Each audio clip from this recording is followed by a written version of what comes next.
What's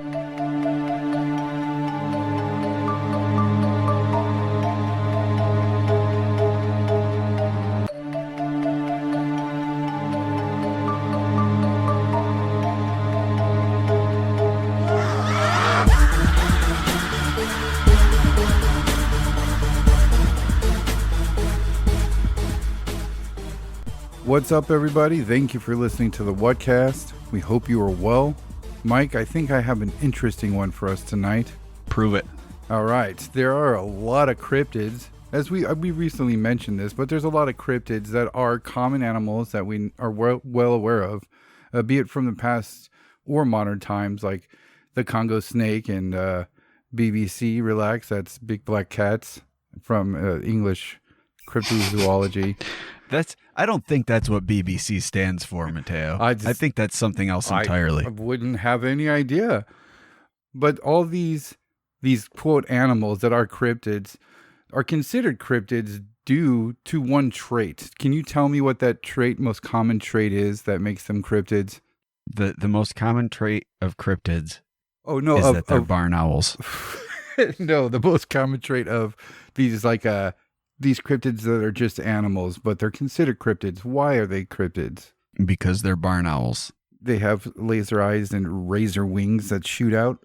And they can fly through time. Yes. Portal generating things. No, it's because they're fucking huge. They're giant. We've got Jabafu. He's just a spider, but what makes it a cryptid is that it's fucking gigantic. Yeah, dog-sized spiders. It's the next trend in exotic pets. You too can get a Jabafofi. Order now and get an egg sack for free. Ew. But do you think that's why, as children, we liked dinosaurs? Well, part of it, we've talked about why, because they were just basically fucking monsters, but they were just giant lizards in a way. Was that part of the attraction for you? Is that they were just something that we know about, but giant? Yeah, I don't know. Like, we've talked about this a million times, but growing up in the 80s, like dinosaurs were like the coolest thing you could. There were like so many videos, like home videos and TV shows marketed towards little kids involving dinosaurs, and like the one that we always refer to that we were both obsessed with as kids, where they first talked about, or where I first heard about Mokele Mbembe. You know, it's the one where the dude turns into a dinosaur at the end. Yeah. I love that one. It's so fucking good. I think it's on YouTube. If we can find the link, we'll put it in the show notes. But absolutely, it's so good. I found at least clips of it, so I'll put that up there. Yeah. But I don't know. Like, I think a lot of it did have to do with the fact that these things were so gargantuan and that they were real. But you look at them and they don't look like they could possibly be real because of the world that we currently live in. Right. Exactly. Guess, it's just they're real and we know that they're real, but they make no sense. It still seems like it's like fantastical. Right. They might as well be dragons. Maybe they were. That would be awesome. But there is one creature I think we have neglected over the years, but I think it's kind of for good reason. And that is the subject of what I lovingly call mega turtles. Mega turtles? Yes. Like, when you say mega turtles, are we talking like 10-foot turtles, or are we talking like, holy fuck, that's an island? Oh, wait, no, it's a fucking turtle. Wow, what a good choice of words. Holy fuck, that's an island turtle is what I'm talking about. Because we know... Yeah, dude. We know sea turtles can get pretty big. You can go on YouTube. I'll put one in there's a few videos I've added to our YouTube playlist of show note videos. So be sure to check them out because I'm going to talk about a couple. But I'll add this one of this giant sea turtle. I mean, it's the size of a car. It's ridiculous. But I am talking about crashing into it while you're at sea. Like it's got an entire colony on its back, maybe? Right. And trees and shit. Yeah, it's not a creature that I've given a lot of thought, for sure, but... So, I don't know if you knew this or not, but in Dungeons and Dragons, there is just such a creature. Oh, what's its name? What's it called? It's called the Zaratan. Ooh, I like that than the name of the real creature. Yeah, I'll send you a picture of what it looks like in the in the monster manual. But Nice. basically, the picture is it's a fucking giant turtle, and on its back, like where on the shell, it looks like it would be like a tropical island. Like there's small mountains and tropical forests and stuff, and then like below the water, it's a fucking giant turtle. And I guess in D&D, the whole thing is it mostly floats so that its shell is above water, but every now and again it'll sink and everything on its back drowns and dies. Nice. Yeah. So it's the Zaratan. That's what we're discussing tonight on the Whatcast. If you're a D&D fan. Yes. I'll so take this for all up. three of you out there, fuck yeah. But yeah, we're all familiar with the idea of a gigantic turtle. But I think these memories are our mind drawing from films that we've seen in video games rather than reading about them in folklore. Like, what's some famous giant turtles from movies? My mind goes to Neverending Story right away. Oh, yeah. And then there's Maturin from the Dark Towers and It books. Right. By Stephen King. And then there's Discworld, where the world is flat and resting upon 4 elephants that are riding through space on the back of a turtle. Damn. Yeah, Discworld rules. I don't think I'm familiar with Discworld. I almost said Dickworld. Oh, really? And that I'm very familiar There's like a with. million books in the series, but it's really fucking good. It's like a comedic fantasy series. It's really good stuff. Highly recommend. I'll have to check that out. But if I sit and think about it, I think I've seen more Mega Turtle references on cartoons than in books about cryptids or mythology. Have you ever come across a gigantic turtle in reading about cryptozoology and doing research for the show for almost a decade? God, how dare you? How dare you make me think about how long we've been doing this show? That's insane. It should fill you with pride. Well, I mean, honestly, this is the longest I've stuck to anything other than my relationship currently. I think I've reached that milestone as well. Yeah. Yeah, the only relationship that outlasts the Whatcast is my current relationship with the mother of my children. So you're second in my heart, Mateo. Oh. See, they're going to say I've switched from fucking sharks to fucking Mike. Fucking Mike. We'll be opening OnlyFans next month, so make sure you check it out. It's onlyfans.com/thewhatcast for all of your shark and Mike fucking needs. Oh, God.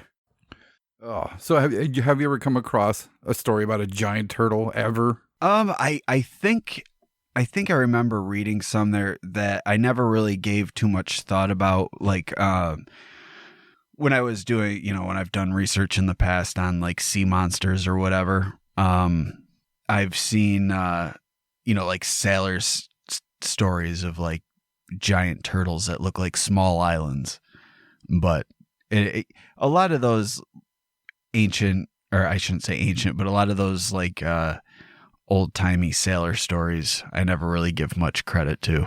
Right. Well, alas, tales of giant turtles do have a place in cryptozoology as well as history, and even some pre-fucking history. Yay! The name of this creature is called the Aspidonchalone. Doesn't sound like a turtle at all. Huh. Aspidonchalone. Yeah. Okay. Cool. You were talking about it being a sailor story. One of the earliest mentions of this creature by name comes from a book called the Physiologus, which is a text written in Greek from the 2nd century AD. Now, in this book, it contains descriptions of animals, flowers, and even some remarkable stones, accompanied by pictures, followed by a brief poem or a story that is meant to explain some type of moral of the animal, to make it more identifiable. It tells you a little bit about it, but in a poem type way. There's pictures of this book. It's not readily available, obviously, but I believe there's scans of it online or something close to it. But I love what this book does. It's a great example of my go-to when we talk about ancient peoples claiming, describing, or recording experiences or the existence of cryptids or monsters, whatever you want to call it. In its table of contents, it almost proves how sound the author is with entries of rocks we all know and love, like agate, one's oyster stone, pearl, and it says /pearl, and magnets, and it has entries of plants that we are all familiar with, like the fig tree. And there's entries of animals like the frog, eel, hyena, beaver, panther, elephant, fox, ants, donkeys, the dreaded owl, unfortunately, the swordfish. But right in the middle of this book, at chapter 31, is dedicated to the aspidochelone. There's like 3 different ways to pronounce it, which is the compound Greek words of shield and turtle. So basically, giant shield turtle. Right. So it's described as a massive sea turtle, big enough to be mistaken for an island, which, according to old writings, many did. But it wasn't always their fault, as it is said that the giant creature would stalk ships from below. After falling for a while, it would surface some distance ahead in hopes of tricking the crew into landing on it. And once it did, it dashed them to pieces. There's a 3rd century Greek writer, Claudius Enalius. He wrote, quote, "The sea produces monstrous turtles, the shells of which can be used as roofs." Like for houses? Yes, sir. Well, goddamn. So this is, 2nd century AD, people writing about this. And in this book, I just love this book. It's just examples of natural things. And right in the middle is that name of this creature. Like it's just matter of fact. I love when you see stuff like that from, like, it makes me think of like the Mokili and Bembe stuff, like with, where they would show them the pictures of the history guide and they'd be like, yeah, that's a fucking lion. That's a buffalo. That's Mokili and Bembe. And, just going on like it's not a big deal. Mm-hmm. And when we see, like the medieval bestiaries that have like the fucking cockatrice and a wyvern and all that shit. Love that. Yeah, just thrown in with a bunch of regular just animals. with regular animals. And like, this is the dreaded lion, and this is the crocodile, and this is the manticore. I wanted to ask you earlier. I mean, science pretty much explains the dinosaurs being so big as the amount of trees and oxygen in the air and stuff like that. How does that work with water? Why was there giant shit in the water? I think it has to do with the nitrogen that was in the atmosphere. Okay. And, even though they're underwater, they're still, underneath the atmosphere. So I would imagine it would affect the oxygen levels and nitrogen levels that were in the water as well. Why don't they just blast some dude with a bunch of nitrogen and see if he grows like giant man? I'll volunteer for that. You'll just focus it on my crotch area, please. Just for science. Put it, just aim the laser or whatever it is. I don't know what it is, but aim it directly at my kneecaps. I want to have the largest kneecaps known to mankind. Then we'll call Guinness. We're not going to tell them about it. And I'll be in the Guinness Book of World Records for the largest kneecaps in the history of the universe. Mike's secret lifelong dream is to become a world champion Muay Thai fighter. He's going to make it happen with giant knees. Giant knees. It's the only way to do it. You throw those knees. If I've got knees the size of cinder blocks, I'll just knee people in the face all day long and it'll be fine. I'll just always kill people with my cinder block knees. You laugh. But I'm throwing cinder block knees left and right, knocking fools out. Mike wins by death. Yeah, heads are gonna fucking explode. I believe it. So that's my life now. Your only goal. I'm just gonna roll my fucking knees around in nitrogen all day. Well, we'll move into more modern time sightings of this giant turtle, and this might fall in the line of more of your sailor stories, but on March 30th, 1983 off Newfoundland's Grand Bank. A crew of the schooner Anne E. Hall saw what they thought was an overturned ship, but as they approached, they reported that they noticed that it was not a ship at all, but a 30-foot wide, 40-foot long sea turtle, with its flippers estimated being 24 feet long alone. Like each or the span? Each. Wow. It's a big-ass turtle. That's huge. In June of 1956, a steamer by the name of Rhapsody encountered a white-shelled, 45-foot-long sea turtle with flippers measuring at least 15 feet long each. And this time, it raised its head 8 feet out of the water before submerging and disappearing. And what would they do about it? Nothing. They were actually... Pussies. No, they responded correctly, I think, for somebody who actually encountered this being at sea. No, wait. Launch cannons at it. Shoot it with a harpoon. Well, what they did do was call the Coast Guard and warn them to keep boats away from the area, which they did. The Coast Guard actually responded and tried to stop ships from showing up? They at least told them to avoid that area. Wow. So it must be maybe they knew something about it. If they're actually taking it seriously, they probably already knew about it. Right. Oh, those fuckers. They're like, yeah, we got it. Thank you. Thank you for letting us know, sir. Over and out. Now, a lot of these sightings come from the area of Newfoundland, Scandinavia. A funny thing I read in one of my books is that cryptozoologists have observed the giant turtles over there, and they say that they populate areas where krakens used to be seen. Krakens used to be seen and are said to exist, and it might be a food source for kraken. So they're saying that rather than eating the kraken eats them. Yes. Huh. Interesting. And well, good for the kraken, I guess, because he's busy getting eaten by fucking sperm whales. Yep. So he's like, you know what? I'm going to eat giant turtles. And it's just a fight of the undersea giants, just constantly. It's like a fucking sci-fi afternoon movie. God, I miss those. Yeah, I'd watch that. I would die absolutely. for that right now.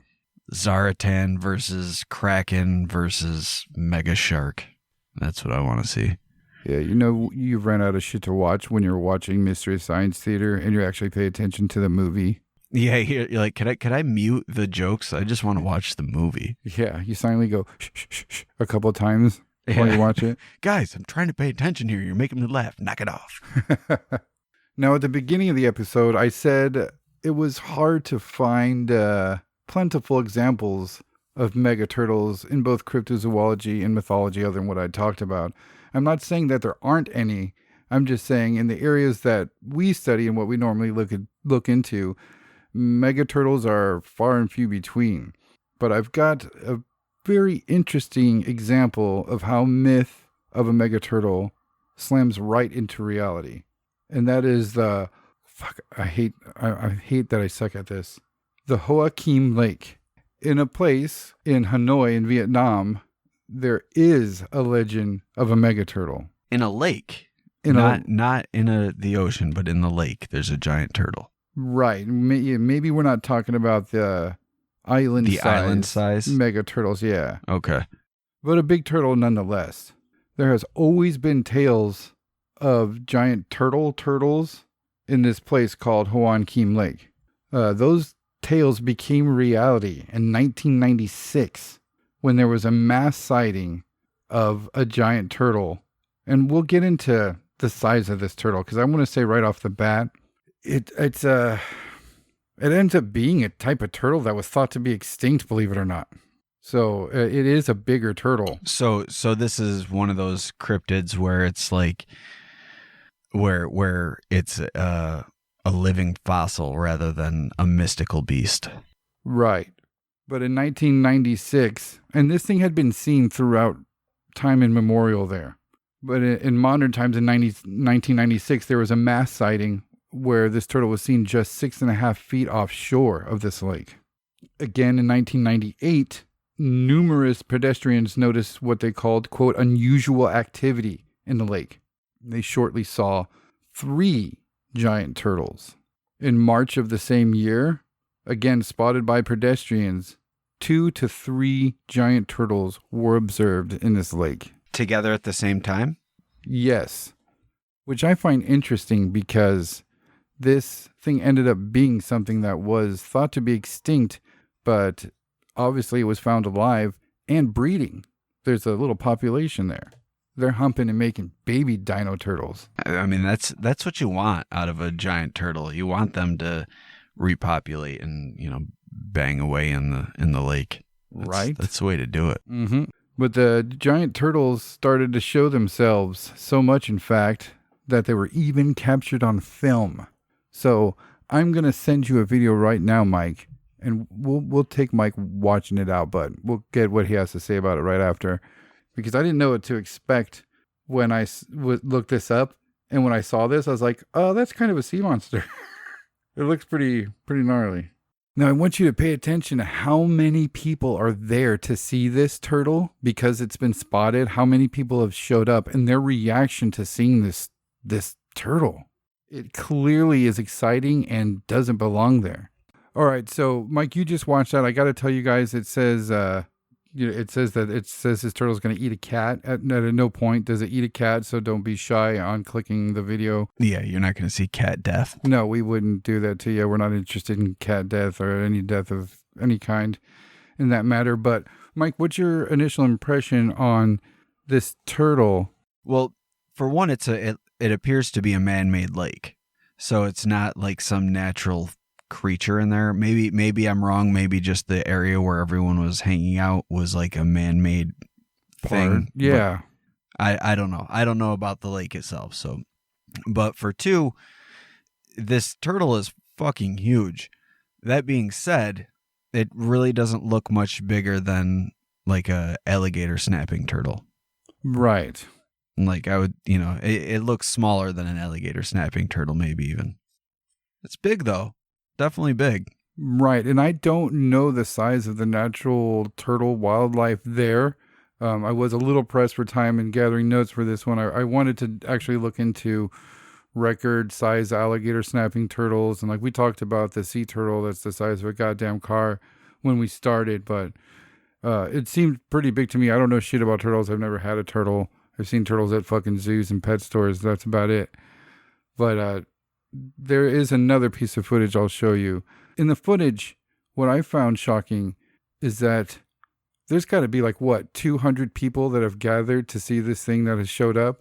Yeah, the crowd was and every time it would pop up, they'd react. Yeah, some people would scream. Some of it sounded yeah. like they were scared. Some of it sounded like it was out of amazement. But nonetheless, it's very striking footage. But locals gave it a name.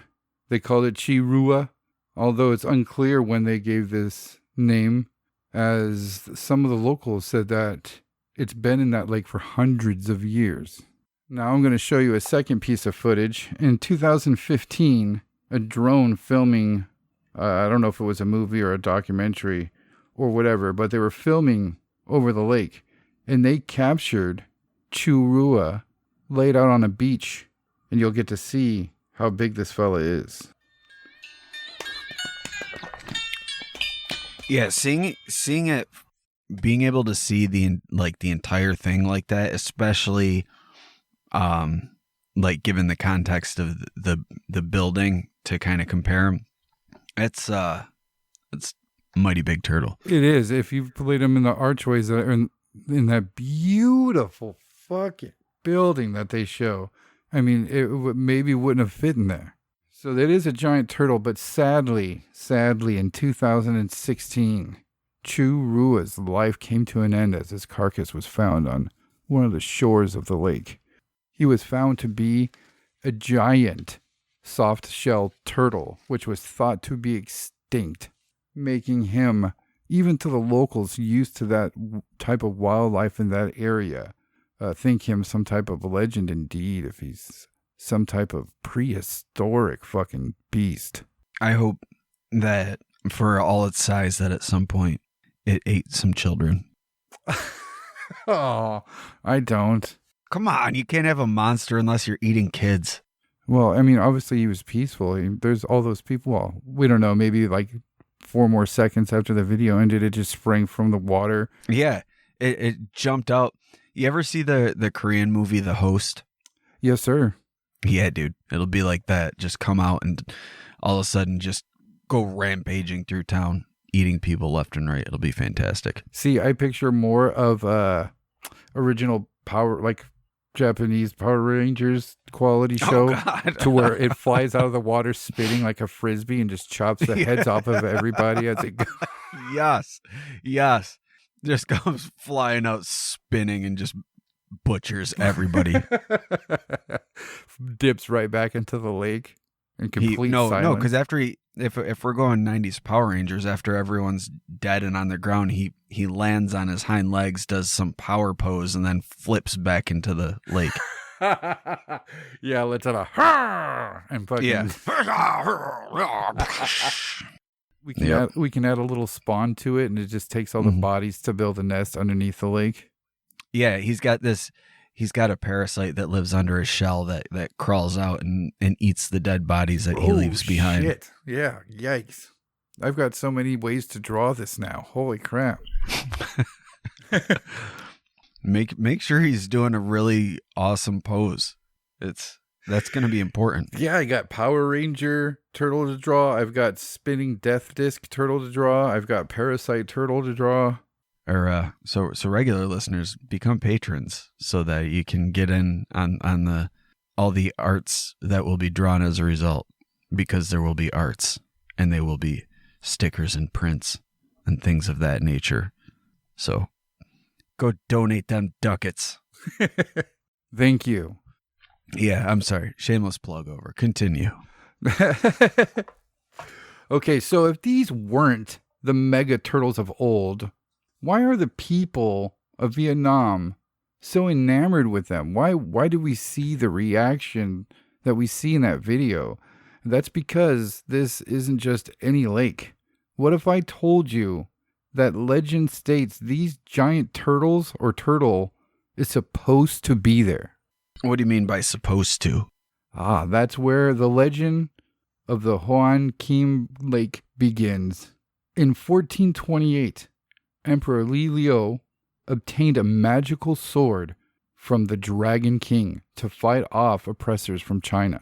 This sword came from this lake, and back to the lake it would return after a successful battle with the Chinese. The emperor, on his travels home, came upon the lake, and as he and his men boated across, a giant golden turtle sprang from the water and stopped the boats from proceeding forward. The turtle explained that he has been sent by the Dragon King to retrieve the sword so it can go to its rightful place at the bottom of the lake. The emperor generously returned the sword to the turtle, and the emperor then named the lake the Hoan Kim Lake, which means Lake of the Returned Sword. I've also seen it translated to Lake of the Restored Sword. So if these turtles lived hundreds and hundreds and hundreds of years, at least long enough to be thought to be extinct, maybe Chu was the same turtle that retrieved the golden sword. That would be awesome. So this gives all new meaning to the spinning death turtle now, because now he's got a fucking golden sword. A magical sword, not golden. I'm sorry. He was golden. Oh, so the turtle's golden with a magic sword. Yes. So that's a second form then. So he comes out of the water, spins, cuts everybody's head off, and then does a flip back into the water, splashes into the water. People get pissed off that he killed all of them. So like, you know what? We're going to get the most fightingest team around. And because it's Vietnam, they don't have Power Rangers. They've got super guys. So the super guy team comes out and they whoop the turtle's ass, and the turtle's like, "Oh, you'll never defeat me." throws down this fucking huge bubble that just kind of splatters on the ground. But because some magic from the bubble makes him like start to glow, and he turns golden and reaches into the water, and out comes a magic sword. He's like, I'll fight you out. Oh my god! And then they do a fight, and that's what happens. And eventually they the super guy team, they realize that they can't beat Golden Turtle Man, so they put their forces together and they form a giant robot, because that's what happens with this sort of situation. And then so the giant turtle then pulls this other bubble out of the lake and smashes that, and then he grows to epic proportions. And then they have a big battle all over Hanoi, and fight and break buildings and shit. And eventually the super guys win, and he has to shrink back down to his old ways, and they bury the sword in the lake, and then he's like, I'm just a regular turtle, and it's God, there needs to be an episode of the Aquabad Super Show. I need to see this battle take place. Yeah. I need this battle to be real life. Yeah, I was growing sad that wasn't an actual episode of the Power Rangers. It would have been the best. So, Mike, what do you think about Mega Turtles as a whole? Them being written in the past that long ago, to the sightings, and I'm pro Mega Turtle. I am too. I mean, but only if they're Zaratan size or larger. If they're smaller, then just fuck right off. I don't even care, unless you have a magic sword, in which case I care again. I'm good with like a Churua sized or above, like a giant one that's not supposed to be there. Yeah, I like the fact that it's a giant sized, like it's actually documented living thing, like but it's ingrained in legend, which makes it it just makes it so much cooler, because this thing is gargantuan. Yeah, but it's the legendary turtle. Like, what does it mean that it's dead now? Like, this was the legendary turtle of the magic sword. Right. I only got to look into modern stuff a little bit. I actually pulled out one of my books to find something to cover, as it was my turn. And I only have one or two of my books with me. And the one that I wanted to find, I did. And I had the table of contents highlighted with all the stuff that I wanted to use on the show eventually. And we'd gone through all of it. And I came across a chapter called Giant Turtles.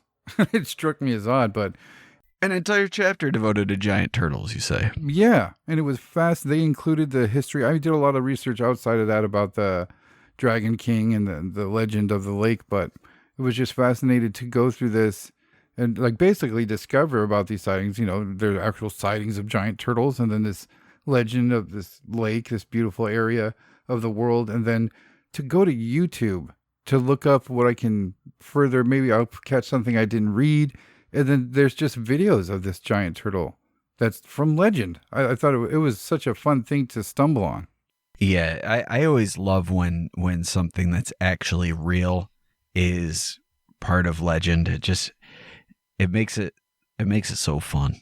Yeah, I wonder if when it died and they found out it was an extinct soft-shelled alligator mega turtle, that like if there was somebody's great grandma that was like, yeah, told you, it's hundreds of years old, the assholes. That's what happens. Yeah, that'd be awesome.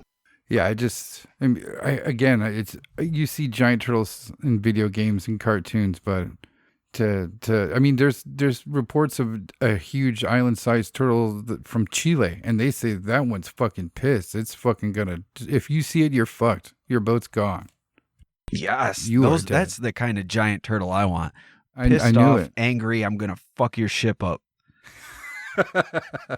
That's the one. I'm gonna dump you into the water, and then I'm gonna eat whoever I find. Yes. I just think there would have been a monster quest about it. I mean, they even covered that giant black shark that's supposed to be seen off the Gulf of Mexico. That's supposed to be a megalodon. I've never come across. I've had this book obviously, but when I came to giant turtles, maybe like you said when we started, I kind of just didn't take it serious, and I was like, giant turtles. Yeah, I get it. I remember as a kid, reading my library at my high school actually had some really cool books, like related to monster legends and like cryptids and things like that. But I remember this one book that they had that was about it was about like medieval monster sightings, and they had like the classic map monsters, all the ones that used to be drawn on maps, and they had those all named and had things about like how sailors would report them, and they had this one. It was the greatest thing ever, like, but it was this one picture of these knights that were fighting a giant rooster, and like the knights were like knee high to this rooster. It was fucking awesome. There's a couple creatures that are described as being part rooster, right? Like the basilisk. Do you think that's what they're trying to portray, or just a giant rooster? No, this because usually with the cockatrice or the basilisk, it's like a rooster mixed with like reptilian. This was a straight up giant rooster, like nothing reptilian about it. Didn't have a tail, but it's this old like woodcut of these knights fighting a giant rooster. It's great. That is awesome, dude. Just yeah, imagine. I mean, this was like 20 years ago now that I read this, so I don't really remember what the legend was, but that picture stood out to me, and it's just, it's probably for the sheer absurdity of it. It just, you know, regular animals of giant proportions are just, for the most part, they're going to be ridiculous. Sometimes terrifying, but for the most part, ridiculous. Yeah, that's true, though. I mean, even a giant rooster, how terrifying would that be? Like just a huge, like lightning fast peck. Yeah. It would just my pierce God. somebody's Roosters, chest. Like a pissed off rooster is scary enough as it is. Oh, yeah. And if you've got a fucking 20-foot pissed off rooster, like you don't stand a chance, man. That thing's going to rip you apart and eat you. Oh, God. So let's be glad that all those were killed off and turned into giant cartoon roasted chickens. Yeah, I like to think that the knights killed it and then they put it on a big steak and cooked it over a giant bonfire. Yeah. Got hammered on shitty fruit wine. Yeah, and some mead. And then they had chicken wings. Well, chicken wings. I definitely want to look more into giant turtle sightings. Like I said, I didn't have all the time that I wanted to look into it, but I wonder if there's any other supposed photos like there are of Nessie or grainy videos of landmass sized turtles out there. If anybody knows, hit us up. What if the explanation for giant turtles is really ancient aliens? I'm sure it is. And they weren't turtles. They were otherworldly craft. There was actually a guy mentioned in my book that says that it's not a turtle. It is a type of sea serpent, and it's an exceedingly rare one that is described as looking like a turtle, and its back is not a shell, but massive scales. So maybe we're misidentifying this turtle as a type of serpent or otherworldly being. Yeah, I'm going with the otherworldly. That's my explanation. I'm going with murderous Power Ranger villain. That's the world I want to live in, where it's a murderous Power Ranger villain. That's like the best world, but I don't think that's the world I live in, sadly.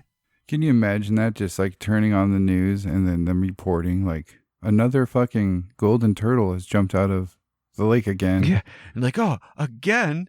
The city's on and lockdown. Then you find out that it's able to, its new power after it was defeated, after it grew, its new power is that it can duplicate itself. So now you have to fight 2 golden turtles. Only thing is, there's only one magic sword, so they end up fighting over who gets to use the magic sword and end up killing each other. Right. So, problem solved until it duplicates into 4. And then it starts learning how to become a blacksmith and makes more magical swords. And then it's got a whole army of giant golden turtles with magic swords. Do you think the magic swords would grow with the turtles? Or would they be tiny magic swords? I think they would just be normal swords that are not bestowed magical properties. No, that's not as fun. No. They just give up their quest after learning how to blacksmith and have to like learn agriculture to stay alive. Like, you know what? This shit's hard. It's way easier just living at the bottom of the lake and not fucking with people. Yeah, they just try to integrate into society, but the people of Vietnam are like, no, dude, remember when you fucking killed tons of us? You get back in that fucking lake now and you eat fucking poop, floaty turd debris. Yeah, that's what you get. Fine, I'll go back to the lake, but you will worship me. It was thought to be extremely good luck to see the turtle, so maybe he just did retreat to the life of worship, the fucking bastard. Yeah, that was the trick. He to make everybody think, you know, he had to get the next generation of people, and he's like, no, I'm really a good guy. I'll give you good luck. Yeah, he's like, I'm a legend already, but I need to get YouTube famous. Somebody film me. yeah. Film me, throw me up on YouTube. Say that's good luck, baby. Put that I eat a cat in the title, bro. They'll click on it. Yeah, people love cats. Put cats in the title. He just he trades in his old villain voice for like the suave voice, and he's like, hey, baby, it's good luck to see me. Come in my lake. Don't forget to like and subscribe. Oh, click that thumbs up. Don't forget to talk in the comments. YouTube loves that shit. Next week, I'll be doing an unboxing of the PS5. I'm going to teach you what rocks are best to bask on. Thank you for listening to the Whatcast. You can find us on Twitter, Instagram, Facebook.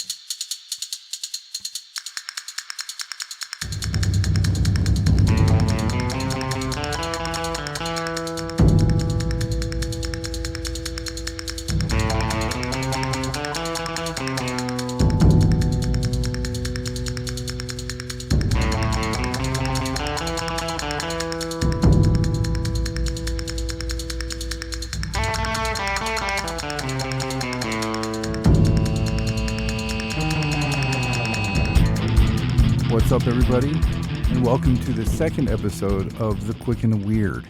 This episode, we're going to talk about a creature from Scottish Celt mythology, but in turn talking about this, we come across something that could explain where this thing was from or inspired by, I guess. But we got to start with movie monsters. You love them. I love them. It's always awesome to see character designs. I mean, they've always put in a lot of effort to making stuff look cool ever since we were kids. And in the blankies, I won't say, but the blankies. like they were a blanky time, weren't they? But yeah, creature design and movie monsters continue to be a big thing from like the 50s till, to even till now. But there's something special when a creature or monster is taken from literature, something that's just a mere description and brought to life somewhat in a film.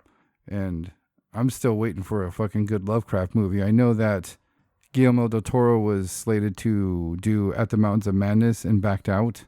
I know that they just released that, well, not just, but that Color Out of Space with Nick Cage. I didn't see that yet. Have you? Yeah, really good. Really? You liked it? Yeah, I liked it a lot. Okay, then I'll watch it. And then, yeah, we know about Reanimator. That was a Lovecraft story, but that's almost pretty much it. Everything's are, light adaptations, but we've never seen a good Lovecraft movie. I want to see a fucking CGI latent period piece. I want bowler hats and giant tentacles. There was a good movie, In the Mouth of Madness.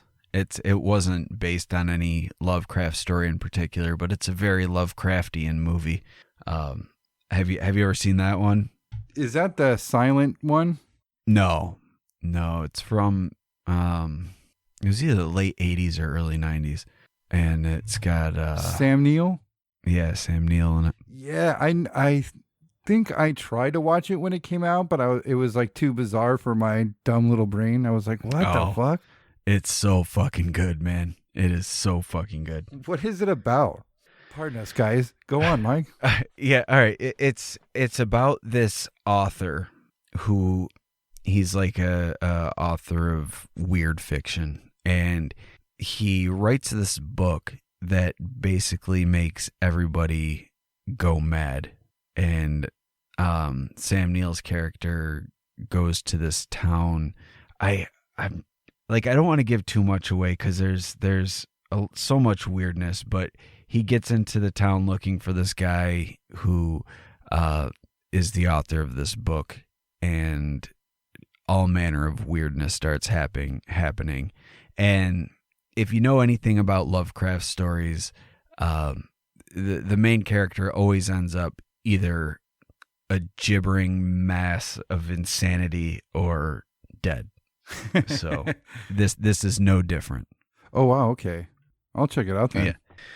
Yeah, it's awesome. Like Cthulhu, there's no Cthulhu, but it's just it's very much like it could have been a Lovecraft story.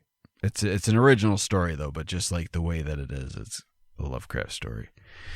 There's also this movie called Underwater, which is basically Cthulhu destroying an underwater mining base. But you don't. They never call him Cthulhu. There's no Necronomicon, but there's this underwater mining thing that just gets destroyed, and then you start seeing these weird fish creature things that in this version are probably deep ones, and then you end up seeing this huge tentacle-faced monstrosity, which could be none other than Cthulhu himself. Nice.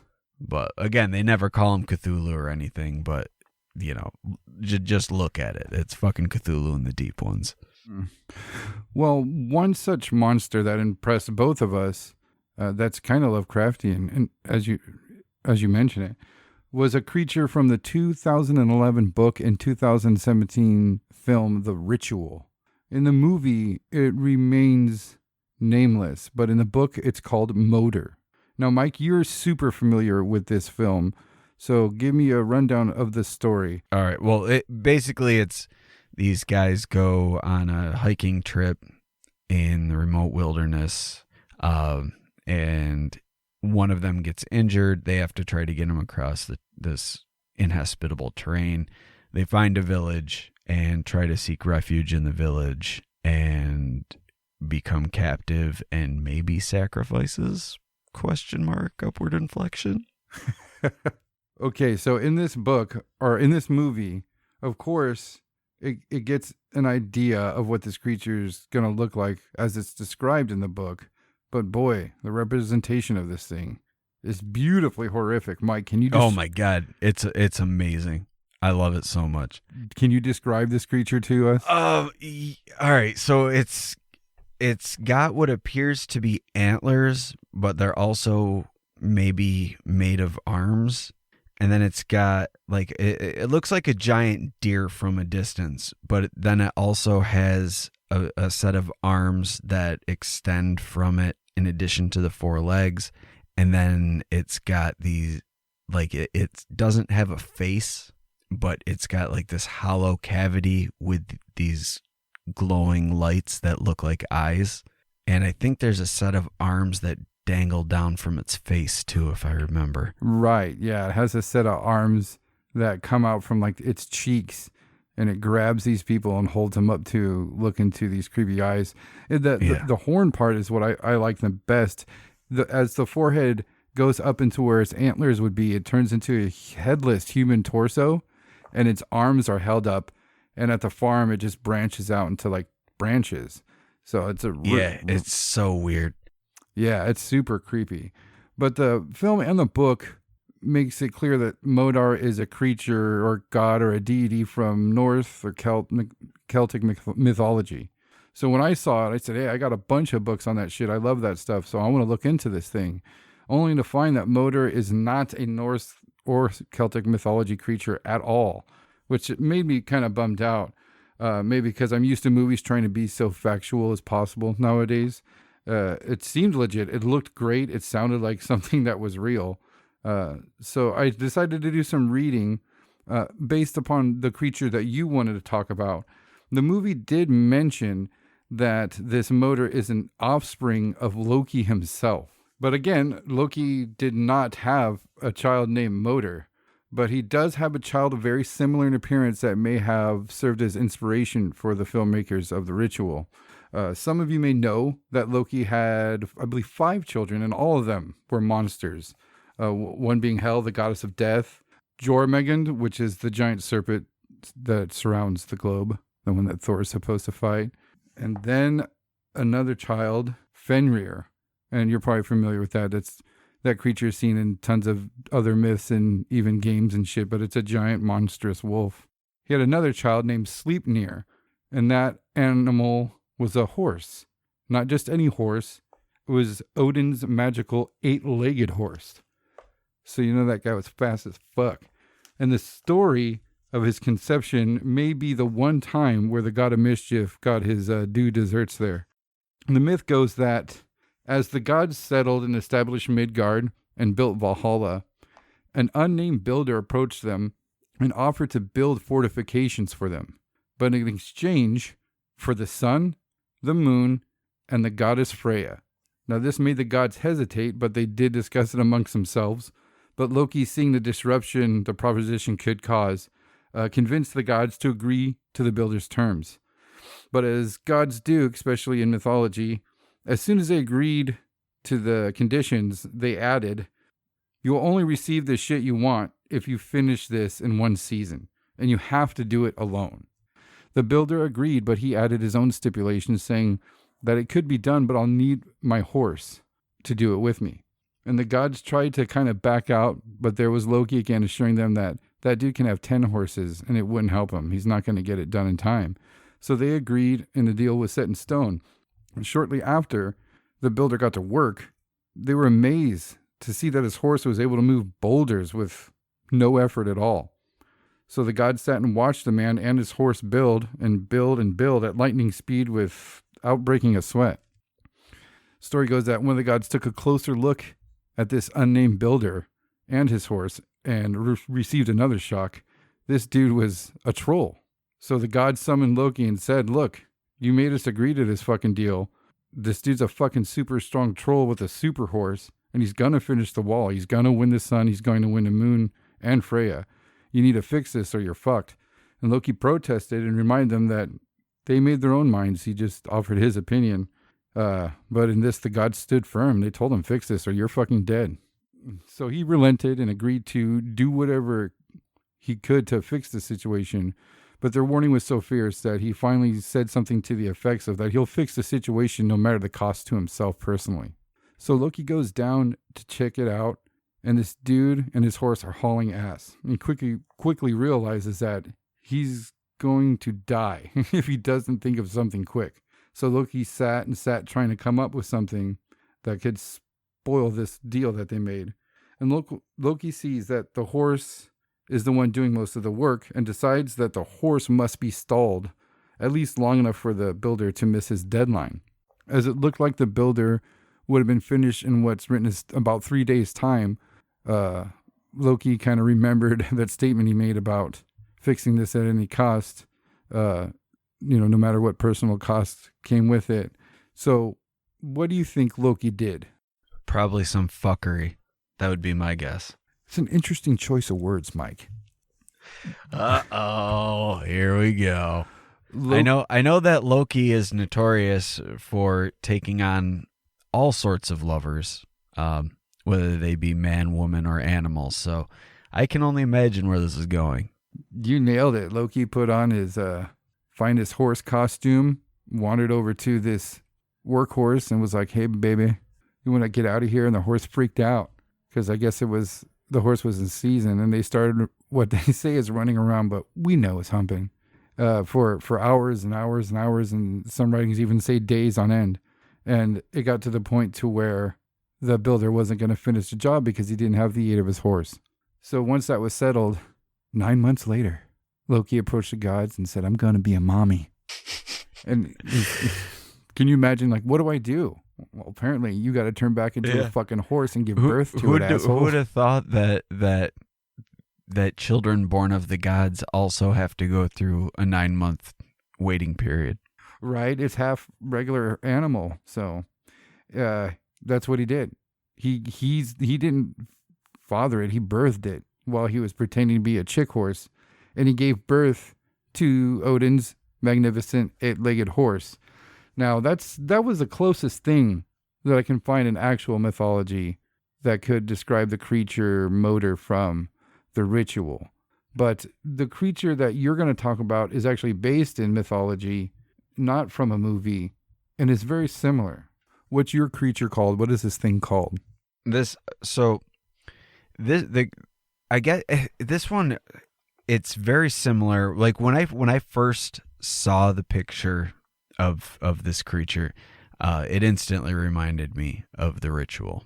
But the creature in question here is called the Knuckleavy, and it's a old Scottish mythological demon. Really, it was said to haunt the beaches, and with a lot of there's a lot of different sort of sea/beach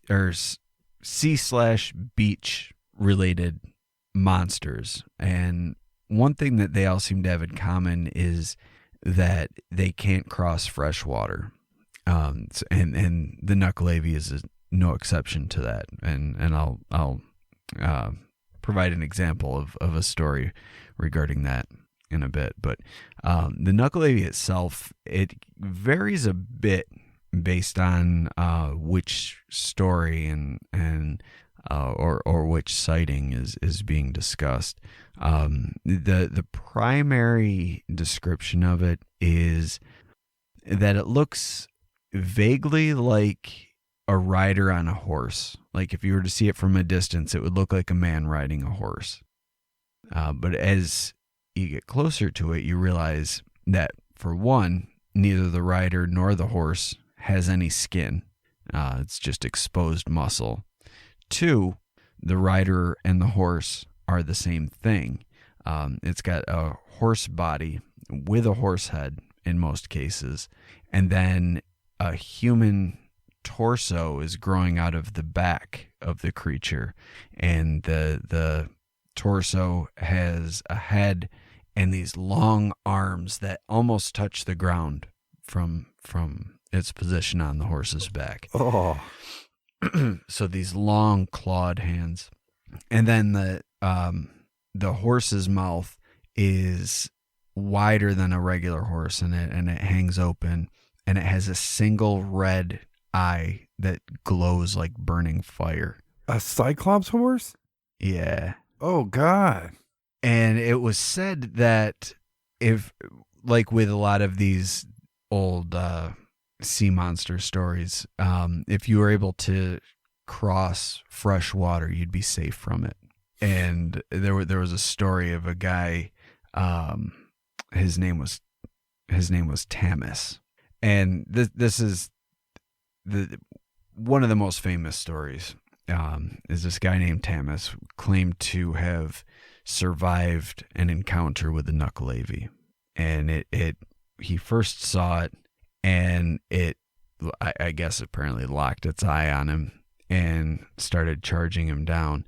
And Tamis is the one who gives the description that has the torso on top of the horse, and because there's some descriptions where the creature looks more like a centaur rather than where it has the torso projecting. The torso coming out of where the head of the horse would be, rather than having two heads. But it's still the same deal with it. It's just like exposed muscle. There's no skin, no hair. But this Tamis character said that he was being run down by the Knuckleavy, and he was only able to escape once he splashed some water from a nearby river to slow it down and then cross the river, and he was free because it couldn't cross the river, apparently. But the Knuckleavy itself was often thought to be responsible for a lot of the maladies that would occur on in the area surrounding beaches. So, for instance, if there was a drought It was blamed on the Nuckelavee. Okay, just like a general bad omens. Yeah, so it was basically like something you would blame bad experiences on, like bad luck. But it was primarily thought that its breath alone would be enough to wilt crops and cause livestock to get sick and die. It was responsible for any disease outbreaks. Like I mentioned, it was responsible for drought. It was also blamed for low rainfall, like over a prolonged period of time. Anytime there was a poor harvest or water short, like basically anything. Right.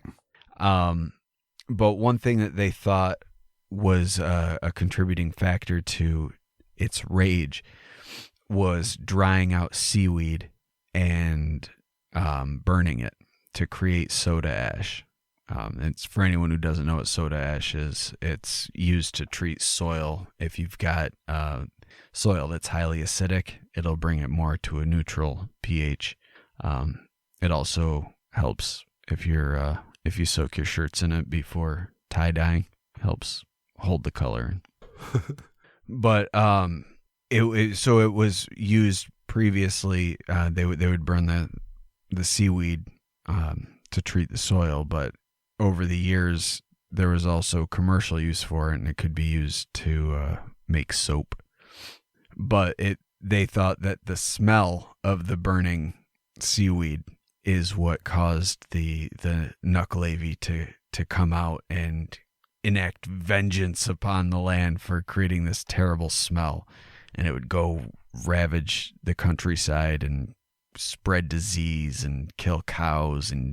But there was a specific disease that would infect horses. It was called Mordechine. And that disease in particular was attributed to the Nuckelavee itself. Oh, wow.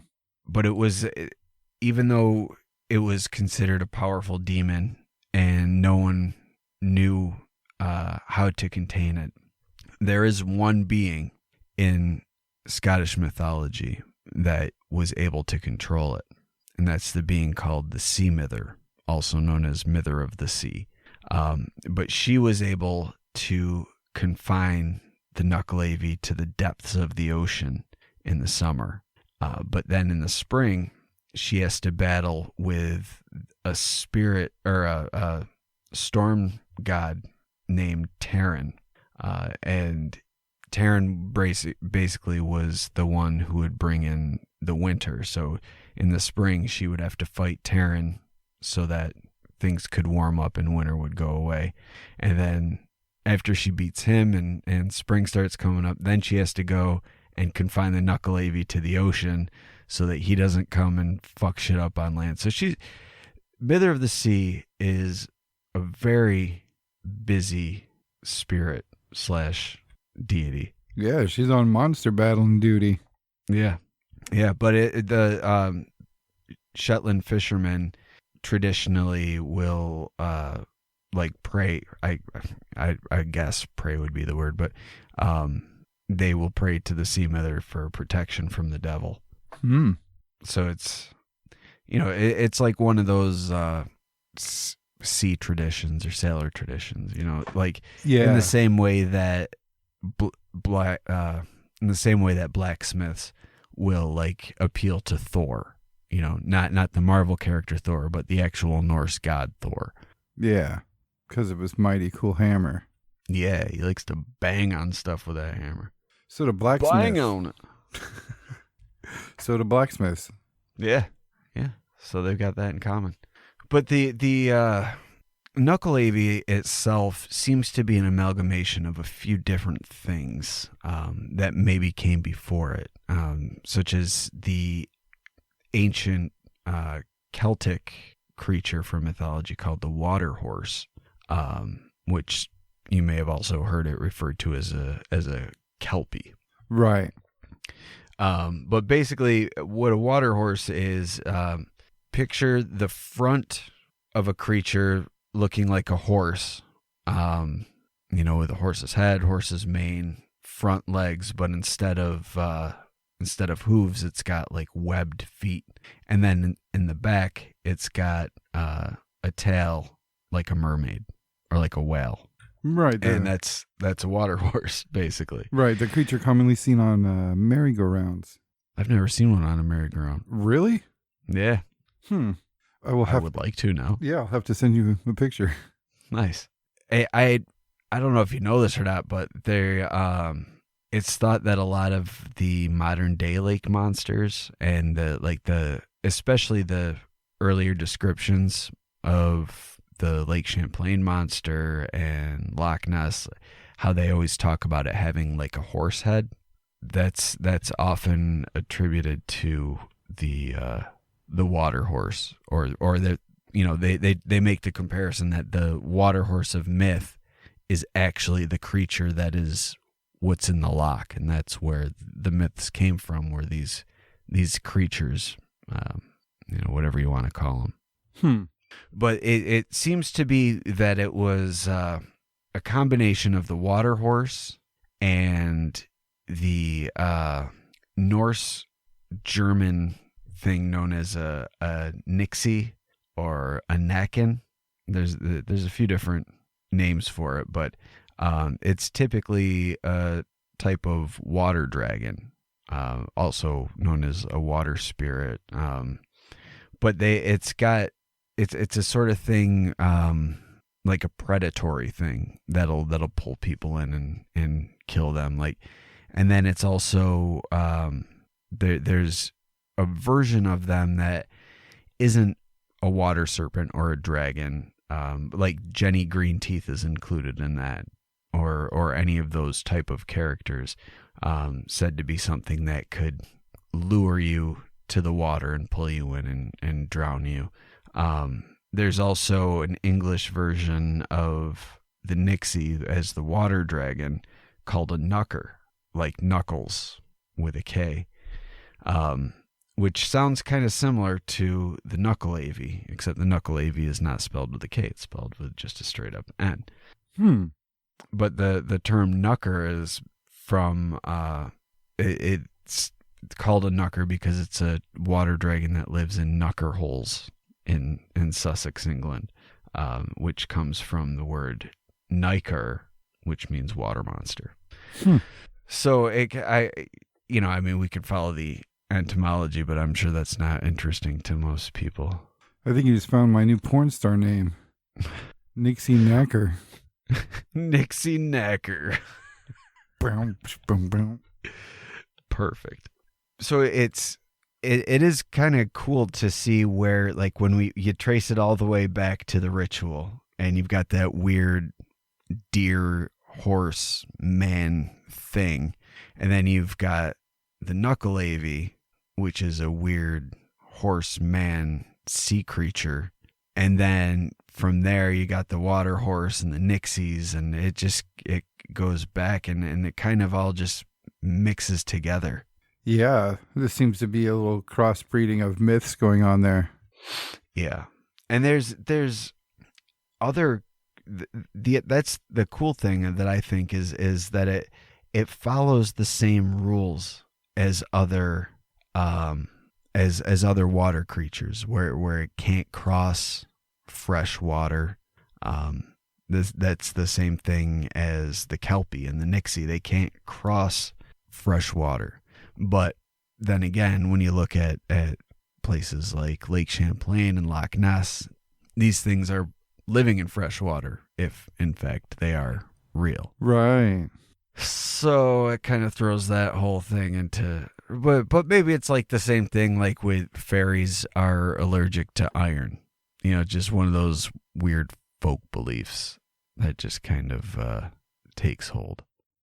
But I mean, realistically, chances are there that these things don't even exist at all. Like, if oh my God, I'm just think if the Knuckleavy was real and you saw it, you're walking on the beach, minding your own business at night. You're like, oh, I'm gonna skip some rocks in the ocean, skip, and then you hear something crunching on the sand. You turn around and you just see this blazing red light in the distance, and as it comes up, it looks like maybe it's a rider on a horse, and he put like a headlamp on the horse or something. But then it gets closer and you realize it's not a headlamp. It's a big, baleful, evil eye looking at you.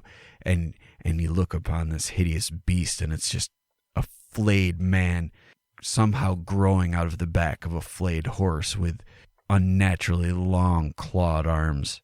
And he's just bearing down at you, breathing pestilence out of the horse mouth, wilting crops and plants as it runs towards you. What a bummer thing to have. I mean, like, in any land, the most beautiful part of the land, many people would say, is the beaches. That's like one of the most peaceful, calming places on earth. That sucks to have an area that's awesome, that even if it's a legend or a myth, to try to scare you off of going to the beaches at night. Get your pubes shriveled up by the breath of the knuckleavy. Yeah. That's what he'll do. He'll breathe on you, and you'll become impotent and incontinent. Oh no. Yeah. All right. Well, I'm staying off the beach at night in Scotland. Yeah. Don't go near the Scottish beaches at night. That's the bottom line. Just stay away from Scottish beaches at night. But in the summer, you're safe though, because the mother of the sea is like, "Fuck you, you hideous beast. Go live on the ocean floor." You're like, "Oh man, I can't go to the ocean again. This sucks." Yeah, we're left to frolic in the sunny season, and so you're safe in the summer. Don't go in the winter months. If you value your pubes and ability to perform sexually, and not poop your pants. Oh God, he makes you poop your pants too? Yeah, you become incontinent. Oh yeah, you said that. That's shit. I did. Yeah. It is shit.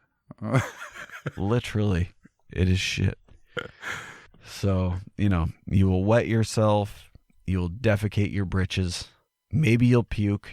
And, you won't be able to grow potatoes anymore. Your dog will get some weird disease where his head falls off.